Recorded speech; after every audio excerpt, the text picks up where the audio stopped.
The tin vision box filled with dilithium crystals cuts transmission, and the powering light turns off.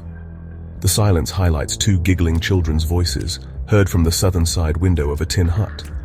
Mr. Rhino jumps up off his couch chair, bursting into action. Mr. Rhino. Where? Mr. Rhino sniffs the air with his humongous nostrils. Mr. Rhino. Mr. Rhino gets up to violently switch off his own creation, the vision box. Not a real trendsetter at the local markets because it had nothing to do with farming. No sense to sit down and do nothing but watch someone else's life, someone else's wife. Children. Oh, Mr. Rhino. The children giggle under his southern window, using a slingshot to knock down the antenna rod.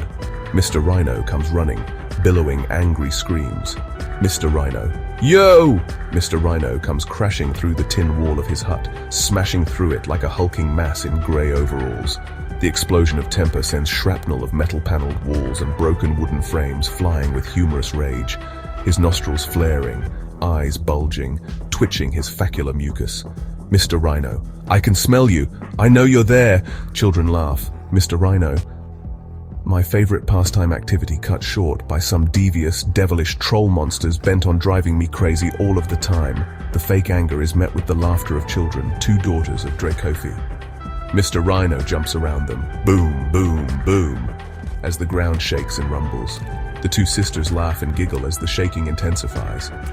Mr. Rhino, rah, found ya!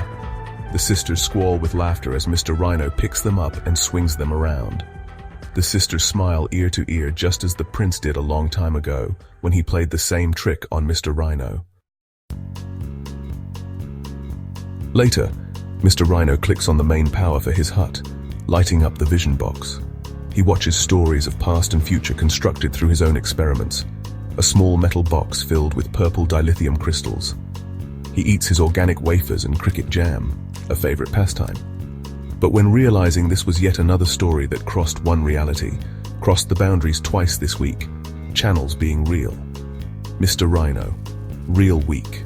Can't they get better stories than this? Mr. Rhino often complains there is nothing to watch, not realizing the machine he had made looked into diverse realities, including his own. Mr. Rhino sits to watch his vision box, eating his organic wafers and cricket jam.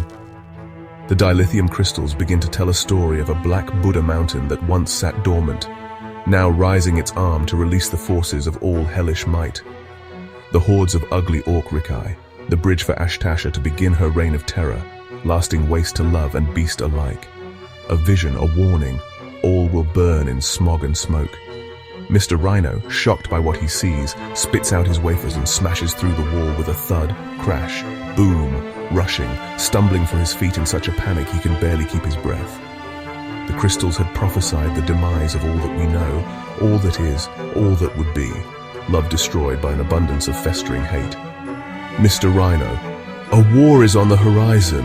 Mr. Rhino rushes to the princess's side. Mr. Rhino, prepare for war.